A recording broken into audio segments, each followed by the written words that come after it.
talking about the 4 steps that you need to go through to completely transform your life and create a new reality. Now, over the last 10 years, I have worked with hundreds of people one-on-one and hundreds more in group settings, on stage, things like that. And I've seen a lot of transformation take place. I've seen where people have stumbled on this transformation journey and have become blocked. And that really led me to putting together what I call the RISE formula for healing. And so we're going to talk about the RISE formula tonight and why these 4 steps are the most integral to you getting a long-term transformation. We are not here to give you any of the personal development industry nonsense. And my biggest pet peeve is that there is so much stuff out there that is pure and utter crap. There is stuff out there that is not going to get you long-term transformation. In fact, it's not even going to get you short-term transformation. It's just going to leave you feeling frustrated and thinking that something is wrong with you because you can't get the results. Okay, so we're going to set the record straight tonight. These are science-backed, the 4 most important steps that you have to take. Now, healing is not, and personal development growth is not a linear journey. It is not a straight line, and everybody's journey looks different. So there are 2 steps in these 4 that definitely need to happen where we've placed them. But the other steps, there's a little bit of room for movement depending on what comes up for you on your healing journey and what it is that you have to navigate. Okay. So we're going to talk about all of that tonight. My goal tonight is for you to truly understand how to get long-term sustainable transformation, not short-term shifts that you gradually slide back into your old patterns, not, pushing things down. The goal is to get you total change so that you can create the life that you want. You can create the reality that you want. And over the last 10 years, my healing journey, my personal healing journey started 10 years ago this month. And when I look back, these are also the 4 steps that I have had to move through on my own journey. And every level that I level up to, every time I level up to a new area, whether that's in relationships or health or becoming a mom or in business, whatever it is, these are the 4 steps that I've traveled through again and again. So we have a handy dandy, we have a handy dandy acronym that we're going to be working off of tonight. And this is the RISE formula for self. Oops. What's going on here? Self-healing. Okay, so the RISE formula for self-healing is what we're going to be looking at tonight. So first up is the R, and the R stands for recalibrate and reprogram. So we are recalibrating the nervous system and we are reprogramming the mind. So our nervous system, our brain, our spinal cord, the nerves, most people, I think I have met 2 people ever in my life who did not have a nervous system that was stuck in survival mode, in fight or flight. Now, when you are in fight or flight mode, what that does is it basically causes your body to think that you are running away from a bear 24/7. You are spending your entire day, an entire night running away from the bear. So let me just ask you some questions, and I want you to put a 1 in the chat for every single one of these scenarios or symptoms that shows up for you. You have a hard time going to sleep at night, your mind is racing, Or you wake up in the middle of the night in a cold sweat. You have very vivid dreams that kind of keep you awake and you wake up feeling exhausted as a result of them, or you just have insomnia. So that's number one. If that rings a bell for you, go ahead and put a 1 in the chat. You need coffee to feel like you have energy during the day. Not, oh, I really enjoy my coffee, I like the taste of it. But if you don't get your coffee, you have no energy to function through the day. Put a 1 in the chat if that sounds familiar for you. All right. And feel free to join me on Zoom if you would like to. All right, so back to our symptoms.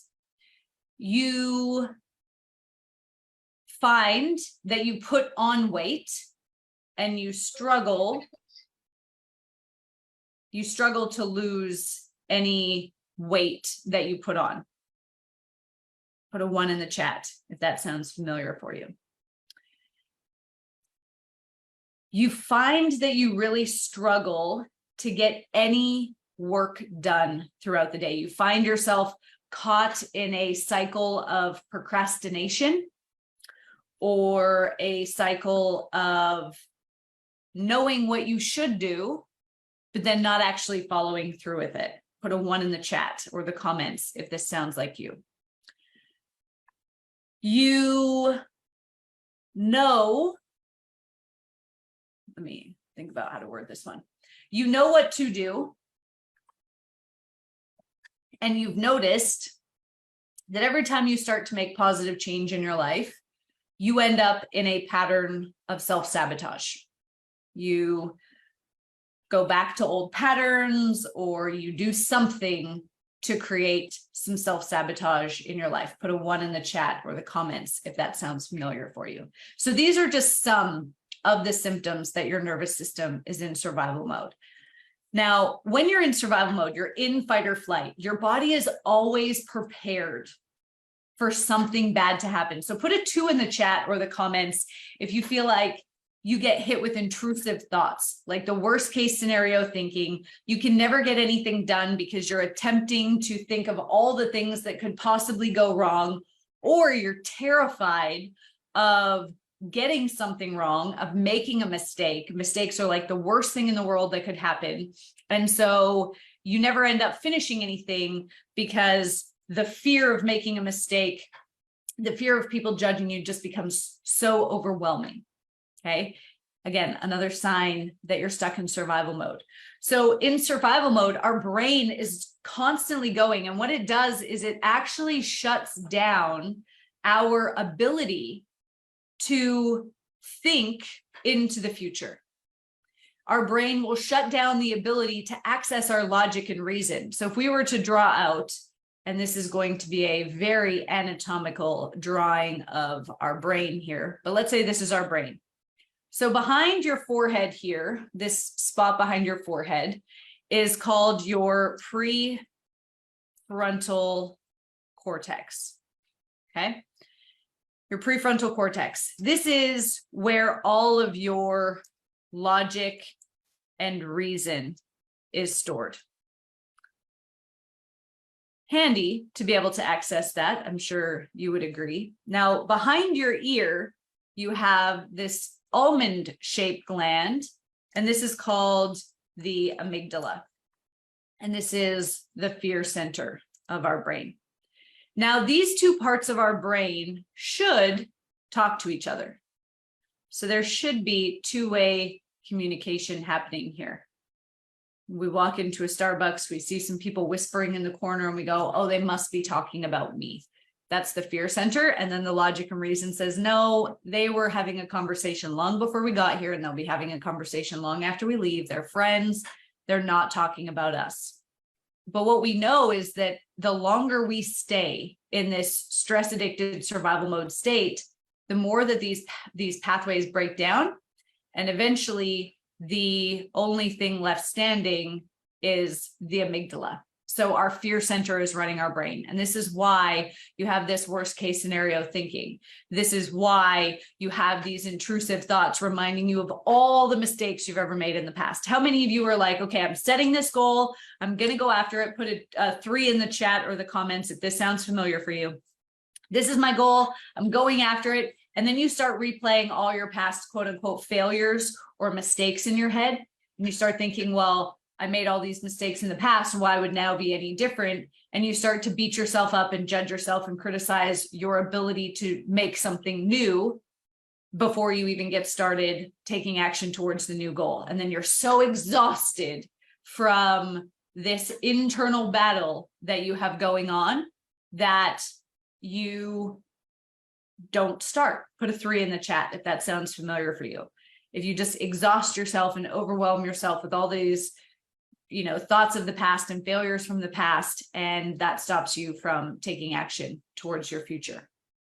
So what happens is every single time that we have a thought, that thought causes our body to release a hormone, and that hormone causes us to have a feeling and an emotion. And so it's kind of looking like this. And then that feeling and emotion is causing us to have more thoughts of the same quality. So this just becomes this loop that we play over and over. Now, every single day, we have approximately 60,000 thoughts a day. How many of those 60,000 thoughts do you think are negative? I want you to put your answer in the comments or the chat. How many of those 60,000 thoughts do you think are negative?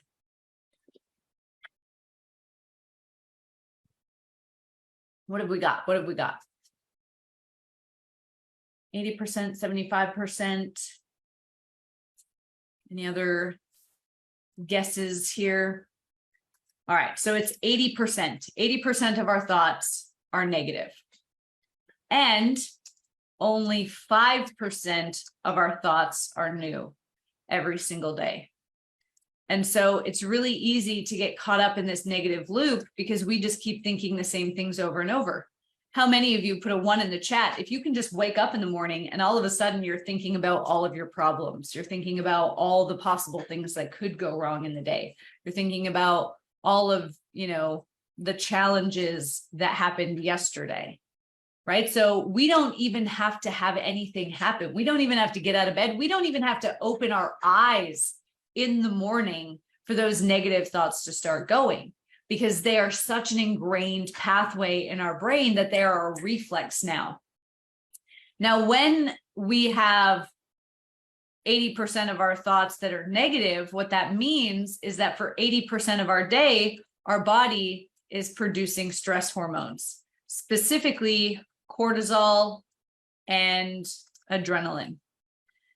And I want you to know that over time, your body actually becomes addicted to getting their hits of these hormones. And so just like any other addiction, your body physically becomes addicted to getting cortisol and adrenaline, which then means the person that you become, oops, that's a very wonky, there we go. The person that you become is somebody who's stressed or anxious or overwhelmed or in fear or self-doubt, or maybe you're angry. This can show up in so many different ways for us, right? But maybe for you, it's imposter syndrome. But these emotions become what we call your memorized state of being. And now this is who you are. You might even start identifying as this. I'm anxious. I recently, I did a video on TikTok, and I told people to comment if they wanted me to send them this free program that I had. And I had over 1,200 people comment on that video. And so as me and the team were responding to these 1,200 people, what we had to do was we had to go to their profile to then send them a message. And it is insane to me how many people in their social media bios, right? Like you can only put like 100 characters in there, 2 lines about who you are. How many people will tell you that they have anxiety or depression? It starts to become your identity. Oh, I'm just always stressed out. Oh, I'm just always overwhelmed, right? Oh, I'm just not good enough.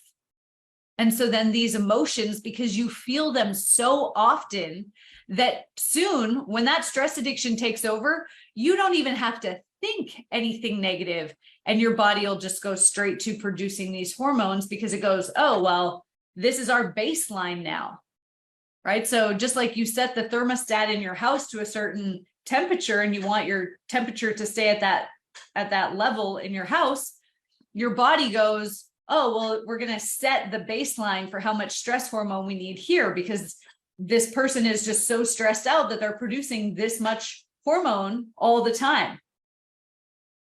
And so you don't even have to have any, you don't even have to think anything negative, and your body feels stressed out. Okay, how many of you put a 2 in the chat or the comments if you've ever gone on vacation before and you can still feel your body is like super tense and won't calm down and relax? Or you go for a massage, or you go out in nature, you go somewhere where you're supposed to be able to relax and you can't relax. Put a 2 in the chat if that's ever been your experience. And so this is a sign that your body is at a point where it's just producing these new hormones or these stress hormones, and you're getting these feelings without even having to think something negative. You're in an active stress addiction. So I said when we started, one of the steps that I would highly recommend that you definitely start with is recalibrating the nervous system, starting to pull the nervous system out of survival mode. You don't have to fully have healed your nervous system to start the other steps that we're going to talk about tonight. But what I've found is that when I have clients who stick to their nervous system work in the beginning, the rest of the work becomes far easier for them. Whereas the people who are like, oh yeah, got the exercises, but I'm not actually going to do them, they tend to feel a lot more uncomfortable in the process. Okay, so recalibrate is the first part of the R. The second part of the R is reprogramming the mind. So we've got these brain cells in our brains. I'm sure that's not a surprise to anybody. We have about 100 billion with a B brain cells. Now, the cool thing about our brain cells is that they grow these extensions, these branches, and we call those dendrites. And each of our 100 billion brain cells can grow 10,000 dendrites each. Now, what happens is these dendrites will begin to connect to each other. And now this becomes what we call a neural pathway. I'll write that up here for you so you can see it. This becomes a neural pathway. And every time the electricity flows through this neural pathway, we get the same outcome. So every time it flows through this pathway, you're going to feel the anxiety, or every time it flows through this pathway over here, you're going to have a positive thought. Okay. So your limiting beliefs then, I'm not good enough, I'm not worthy, I have to be perfect, I have to put everybody else's needs before my own. All these limiting beliefs about money. People with money are greedy. People will judge me if I have money. It's not okay to ask for money. I have to work hard to make money, right? All of these limiting beliefs. And I want you to own one of your limiting beliefs tonight and put it into the comments or the chat. What is one limiting belief that you're very aware that you have? Because what happens is the more that we use these pathways, so the more, let's say this is the I'm not good enough pathway down here. The more that we use this pathway, the stronger it becomes, until this becomes a reflex. It becomes a default automatic setting in the brain. Again, we don't even have to think about what, we don't even have to think about the belief. Nothing even has to happen in our life to set that belief off. It's just there. So when this becomes that default mode, it's going to take over. So part of the reprogramming is being able to say, you know what, this pathway doesn't serve me. I'm going to collapse and take out this pathway, and I'm going to create a pathway over here that tells me that I am good enough, that I am worthy, that I do deserve to have the things that I want, whatever it is. And we create a new superhighway over here so that worthiness is now your default mode. Okay, that calm or inner peace or feeling happy or grateful or abundant, that becomes your default mode, as opposed to you being stuck in not good enough or whatever it is for your default mode. Okay, so that's the R. So we're going to start with some nervous system work. And one of the steps that we have to do during the process is that we have to reprogram our limiting beliefs. We have to reprogram our mind so that we can start to get something different. Any questions on the R? Anybody have any questions on the R?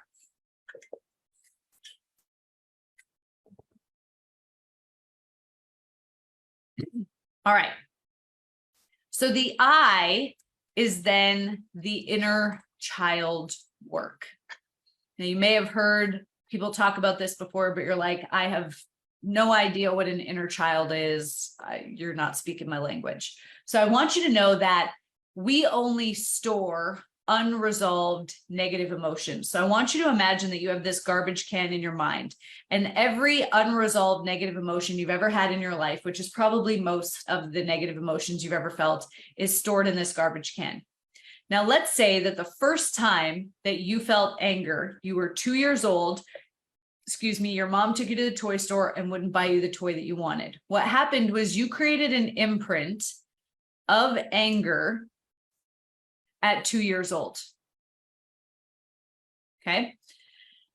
And every time you have felt how that 2-year-old felt, you've added a link onto this chain. And this chain can go for as many times as you have ever felt anger. Okay. And every time you add a link onto the chain, you're adding into the bucket. So that's anger. Then we have fear. Maybe you first felt fear at 1 year old. It can go back as young as, so that's a great question, Natasha. These chains can actually go back to the moment of conception. And we actually know that through our DNA, and I'll get to this a little bit more in a second, but our DNA actually carries down trauma and emotions and limiting beliefs from previous generations. So when I say that, you know, we become the cycle breakers, we're really breaking generational trauma here, but we'll get to that in a second.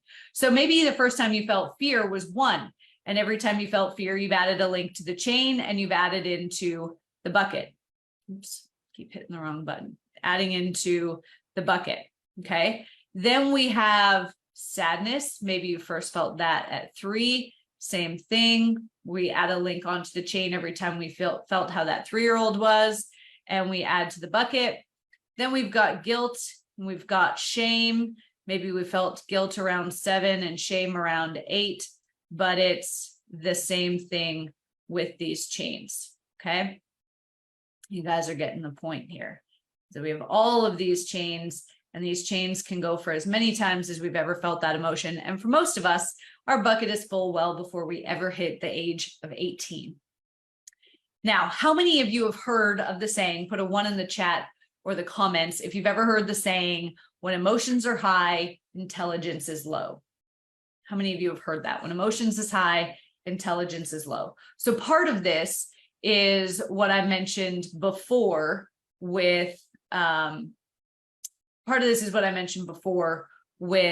the connections in the brain breaking down. Okay. But then part of it also is that when this bucket is full, we don't actually have any space to process new emotion. So what happens is we end up reverting back to the age that we were when these imprints were first created, because part of our psyche, part of our mindset, our brain gets stuck at 2, at 1, at 3, at 7, and at 8. So part of our brains get stuck at those ages. So road rage is not how an adult responds to sitting in traffic. That's the 2-year-old throwing a temper tantrum for not getting what they wanted. Okay. And so part of this inner child healing is that we have to give this 2-year-old the resources that they needed. We have to reparent our inner children and give them what they needed at the time so that they can essentially grow up and not hijack us anymore. Now, on top of this, so all of these horizontal columns are related to an emotion, an emotional event, but the vertical columns are all related to a person. So this first one might be mom. Every time mom made you feel angry, fearful, sad, guilty, and ashamed. And you could have the best mom in the world, but at some point she's caused you to feel negative emotions. The second one might be dad. If you have any siblings, if you were bullied in school, teachers, bosses, friends, anybody, exes who has played a negative role in your life, you're going to have a column for them. Okay. And then our belief systems that we talked about before get caught in here. The I'm not good enough, I'm not worthy, I have to be perfect, I have to put everybody else's emotions before my own. And so the reprogramming of the mind goes with this inner child work. Some of it can be done alone and some of it is in conjunction with, but ultimately we have to heal our inner children or they will continue to hijack us. And part of the issue that I believe, honestly, that's going on in the world today is we have all of these grown adults who are being hijacked by their inner children on an almost daily basis. Some people an almost hour by hour basis, and then they're attempting to teach or raise children. And then this is how the cycle continues. Okay, so is there any questions about the I in the RISE formula? Is everybody good there? Okay. So let's move on. Get rid of all of this stuff.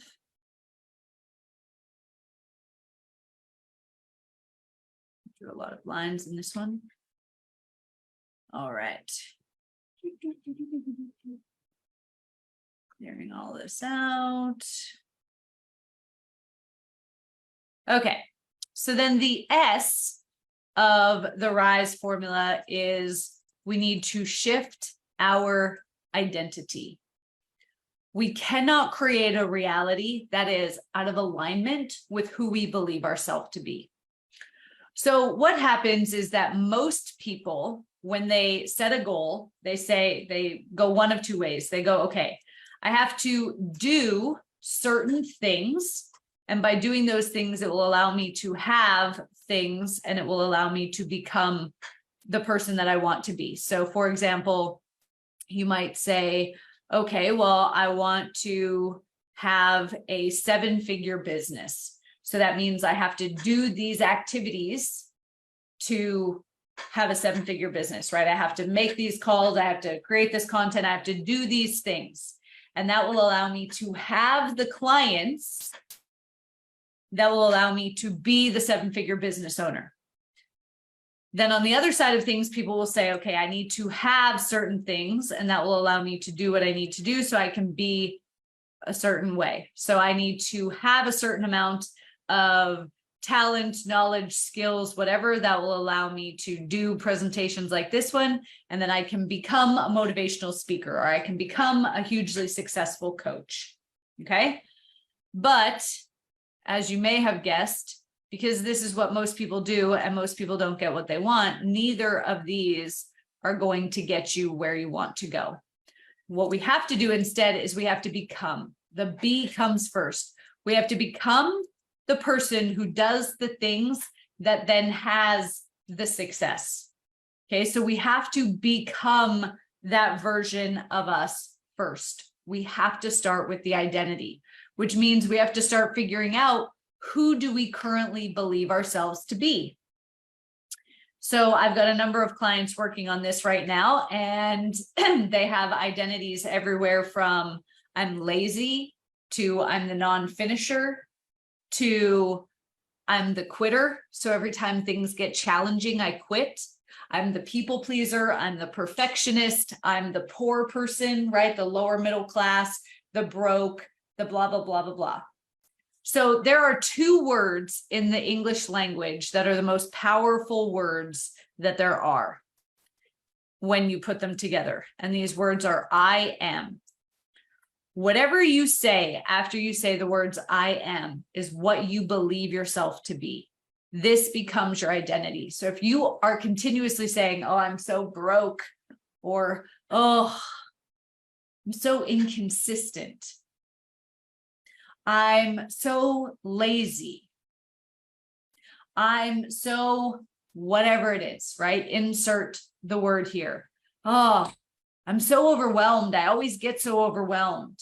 That becomes your identity. And what happens is we have this part of our brain called the reticular activating system.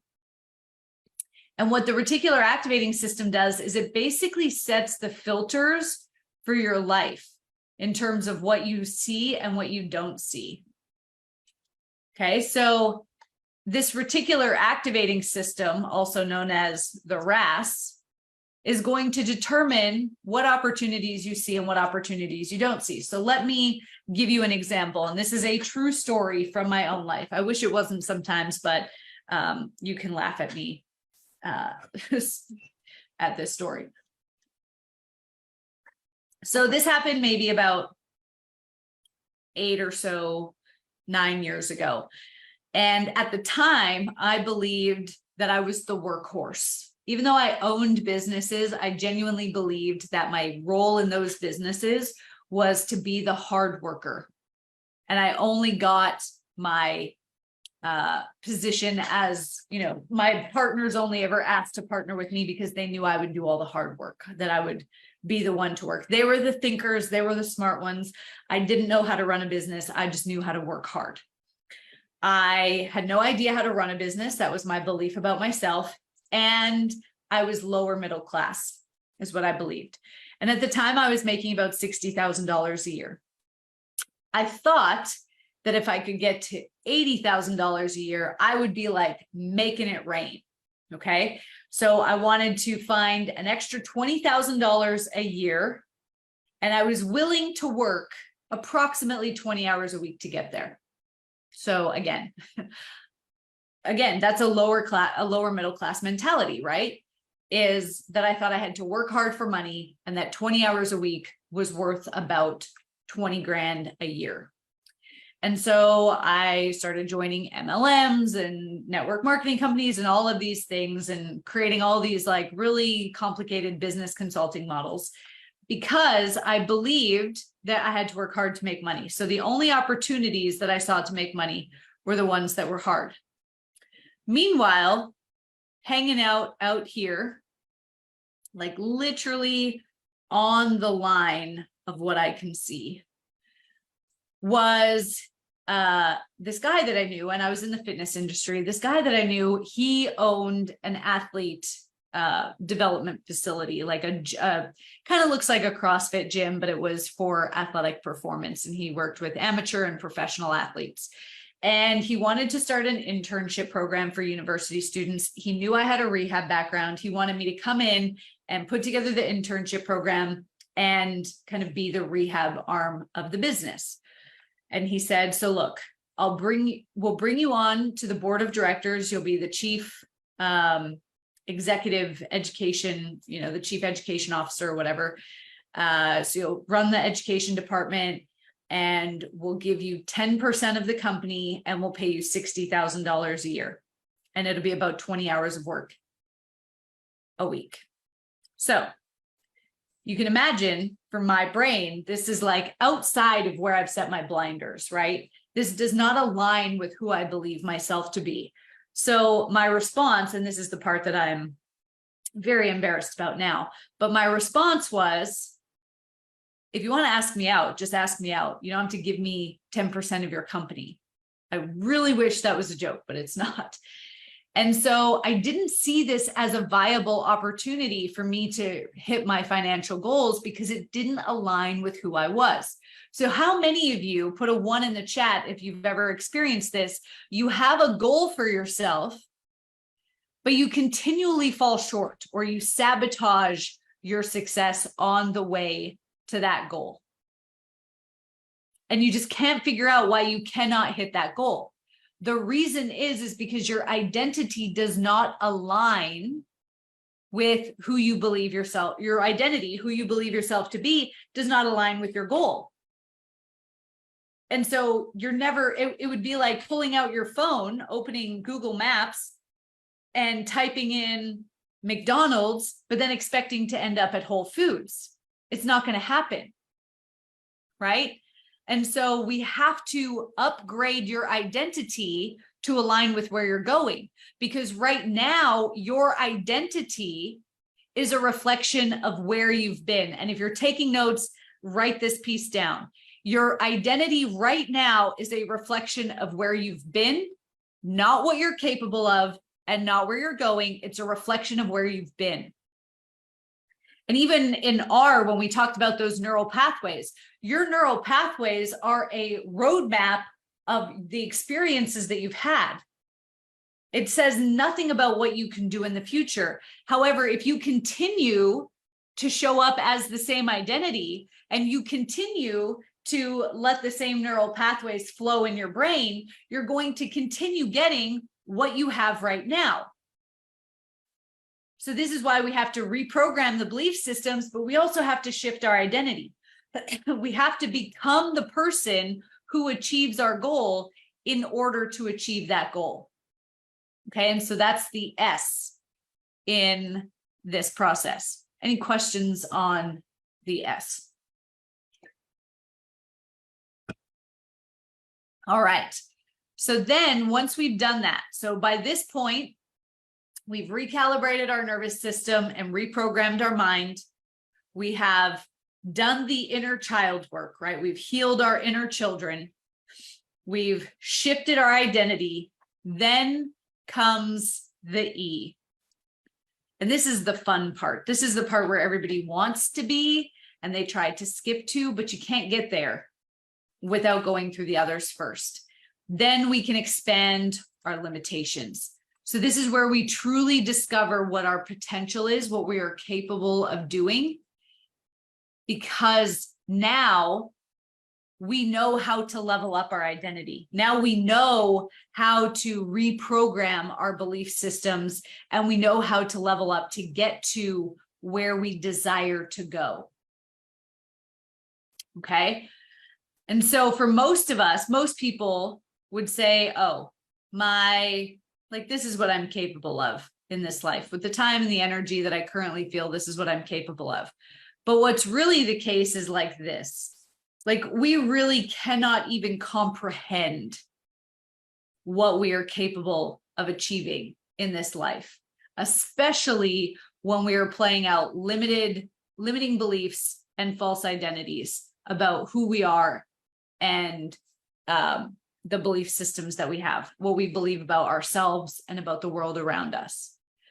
But we cannot expand our limitations. And this is where, when I started, I said, I get so frustrated about the personal development industry because everybody in the personal development industry wants to skip to the E. Let's just talk about expanding your potential, jump outside of your comfort zone. Well, let's talk about what would happen there, right? This is your comfort zone right here. This is your comfort zone. When we step outside of our comfort zone, what actually happens is, we've got a couple zones here. What happens is, when we step outside the comfort zone, is we move out to this outer ring, which is the panic zone. And that's why most people shrink back, is because it feels uncomfortable here. And if you haven't done the work on your nervous system, if you haven't done the work, if you're still in survival mode, you're going to freak out here and you're going to scramble to go back to the comfort zone.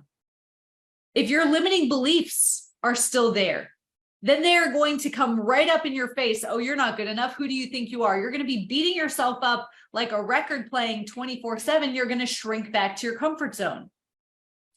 If you haven't done the inner child work, they're going to hijack you here.